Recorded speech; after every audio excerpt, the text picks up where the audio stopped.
बिस्मिल्लाहिर्रहमानिर्रहीम अल्हम्दुलिल्लाहि रब्बिल आलमीन वस्सलातु वस्सलामु अला अशरफिल खल्क़ सय्यिदिना मुहम्मदिन सल्लल्लाहु अलैहि वसल्लम व अला आलिहि व अस्हाबिहि अजमईन। अल्हम्दुलिल्लाह, ये मुबारक महीना शाबानुल मुअज़्ज़म का महीना है और इसी मुबारक महीने में अल्लाह ने अपने महबूब सल्लल्लाहु अलैहि वसल्लम के सदक़े में हमें और आप सबको एक बहुत अजीम रात अता फ़रमाई है, जिस रात को शब-ए-बरात कहा जाता है। शब-ए-बरात का मतलब है जहन्नम से आज़ादी वाली रात।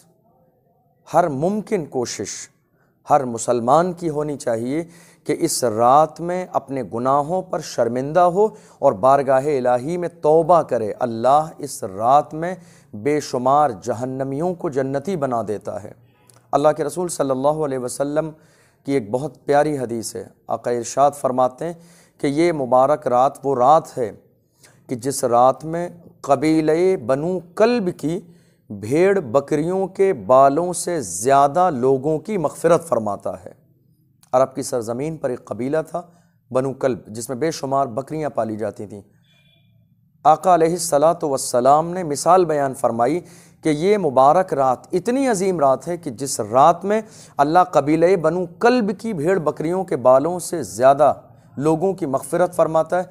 मगर उसके बाद मेरे आका ने इरशाद फरमाया, बावजूद इसके कि इतने लोगों की मग़फ़िरत की जाती है, फिर भी कुछ ऐसे बदनसीब लोग हैं कि जिनकी तरफ अल्लाह इस मुबारक रात में भी नज़र रहमत नहीं फरमाता है।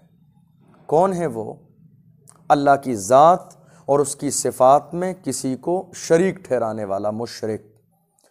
दूसरा वो शख्स जिसके बारे में हुज़ूर सल्लल्लाहु अलैहि वसल्लम फरमाते हैं कि जिसके दिल में किसी अपने भाई के लिए कीना हो, कीना रखने वाला, हसद करने वाला, अल्लाह ऐसे शख्स की भी तरफ इस मुबारक रात में नज़र रहमत नहीं फरमाता है। तीसरा वो शख्स जो अपने रिश्तेदारों से रिश्ता तोड़ने वाला है, गुरूर की बुनियाद पर, तकब्बुर की बुनियाद पर, अपने आप को बड़ा समझते हुए, लोगों के सामने इतराते हुए लोगों से रिश्ता तोड़ने वाला है, अपने रिश्तेदारों से दूर हो जाने वाला है। हुज़ूर अलैहिस्सलाम ने फरमाया ये शख्स भी ऐसा है कि इस मुबारक रात में अल्लाह इसकी तरफ नज़र रहमत नहीं फरमाता है। उनमें से एक शख्स कि जिसके बारे में फरमाया जो अपने कपड़े को ज़मीन पर घसीट कर चलता है, यानी इशारा है तकब्बुर की तरफ, यानी जो तकब्बुर करता है।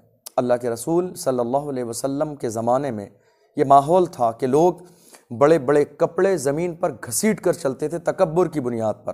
तो इशारा किया तकब्बुर के बारे में, फरमाया कि जो तकब्बुर करता है अल्लाह ऐसे शख्स को पसंद नहीं फरमाता है और न इस मुबारक रात में उसकी तरफ नज़र रहमत फरमाता है, न ऐसे लोगों की दुआएं कबूल की जाती हैं।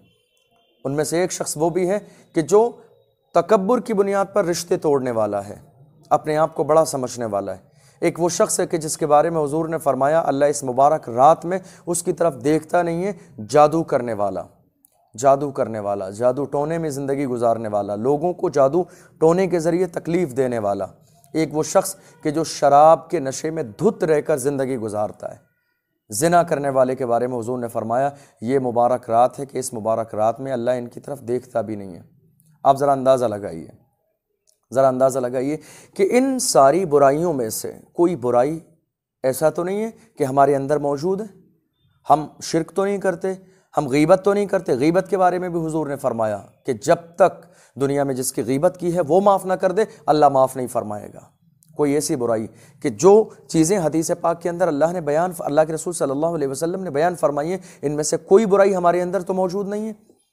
तौबा कर लीजिए, इस मुबारक रात के आने से पहले तौबा कर लीजिए। ये मुबारक रात मग़फ़िरत की रात है, जहन्नम से आज़ादी की रात है।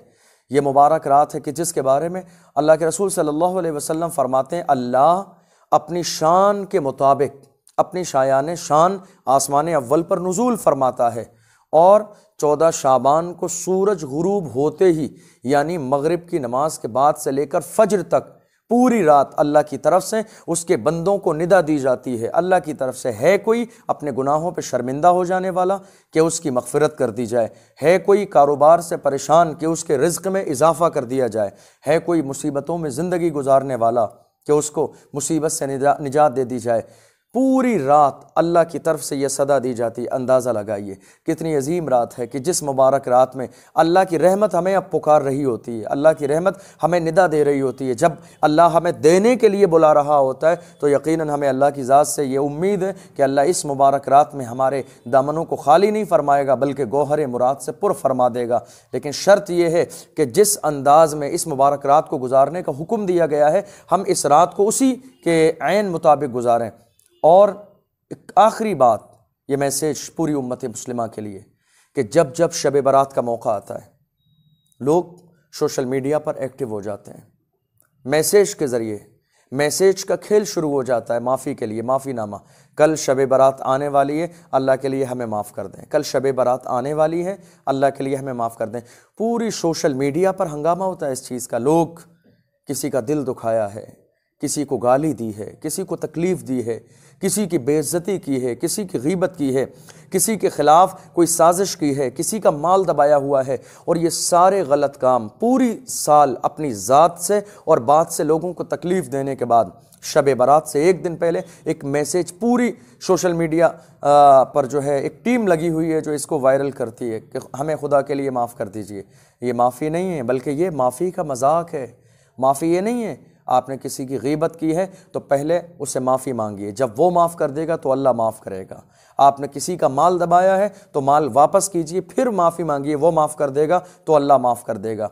इसके अलावा बेशुमार चीज़ें हैं। अगर तकब्बुर की बुनियाद पर अपने रिश्तेदारों से, मिलने वालों से, अहबाब से, दोस्तों से महज अना की बुनियाद पर आप दूर हो गए तो इस अना को छोड़ दीजिए, आजिज़ बन जाइए, झुकने वाला मिजाज पैदा कर लीजिए। क्यों? इसलिए कि जो लोग झुकने वाले होते हैं अल्लाह ऐसे बंदों को पसंद फरमाता है। अल्लाह के महबूब फरमाते हैं मन तवाज़अ लिल्लाहि रफ़अहुल्लाह, जो अल्लाह के लिए झुक जाता है अल्लाह ऐसे बंदों को तरक्की अता फरमाता है, अल्लाह ऐसे बंदों को सरबुलंदी अता फरमाता है। झुकने वाला मिजाज पैदा कीजिए, गुरूर मत कीजिए, तकब्बुर मत कीजिए, इतराइए मत, अपने आप को बड़ा मत समझिए। ये सारी चीज़ें अल्लाह को पसंद नहीं है। किस बात का गुरूर है, किस बात का तकब्बुर है? कोशिश कीजिए कि आजिज़ बन जाएं, माफ़ी का मजाक ना बनाएं बल्कि जो ओरिजिनल माफ़ी का अंदाज़ है वो माफ़ी हम और आप मांगें शब बारात के आने से पहले, इस मुबारक रात के आने से पहले, ताकि अल्लाह हमारे गुनाहों को माफ़ फरमा दे। अल्लाह हमारा नाम भी उस लिस्ट में शामिल फरमा दे कि जिस लिस्ट में अल्लाह ने जहन्नमियों को जन्नती बनाया है, उन जन्नतियों की लिस्ट में अल्लाह हमारा नाम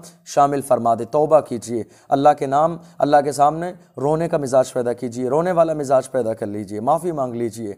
और माफ़ी का मजाक सोशल मीडिया पे एक मैसेज के ज़रिए माफ़ कर देना, माफ़ कर देना, शब बारात आने वाली है, माफ़ कर देना, ये माफ़ी नहीं है, बिल्कुल भी माफ़ी नहीं है। माफ़ी का अंदाज़ ये है कि जिसका दिल दुखाया है अपनी ज़ात से, अपनी बात से, उनके करीब जाइए, उनके पास बैठिए, उन सारी बातों का इजाला कीजिए, उसके बाद उनसे मोहब्बत के साथ पेश आइए, माफ़ी मांग लीजिए। इसलिए कि आप दुनिया में जब माफ़ी मांग लेंगे, हदीस पाक के अंदर है कि जब तक ये दो बंदे जिनमें आपस में एक दूसरे से लड़ाई हो, झगड़ा हो, कीना हो, जब तक ये दोनों बंदे सुलह ना कर लें, अल्लाह फरिश्तों से फरमाता है इन्हें छोड़े रखो जब तक ये आपस में सुलह ना कर लें।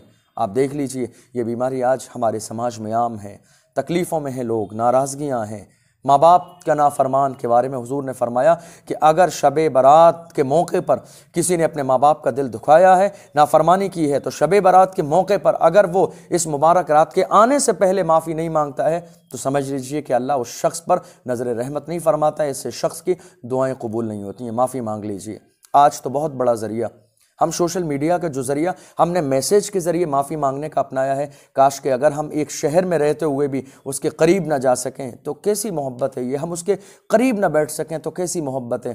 हालांकि सोशल मीडिया के साथ साथ एक तरीक़ा ये भी हो सकता है कि हमारे वो अहबाब जो हमारे करीब नहीं हैं, हमारे दोस्त, हमारे रिश्तेदार, हमारे मिलने वाले, हमारे ख़ानदान के अफराद जो हमारे आस पास नहीं हैं, दूर रहते हैं, हम उनके करीब माफ़ी मांगने के लिए नहीं जा सकते, तो इस वक्त हम फ़ोन का भी इस्तेमाल कर सकते हैं। जब सारी चीज़ों के लिए हम फ़ोन का इस्तेमाल करते हैं तो एक कॉल उनके पास भी कर सकते हैं दिल से माफ़ी मांगने के लिए, इसलिए कि ये हुकूकुल इबाद का मसला है जो बहुत सख्त है।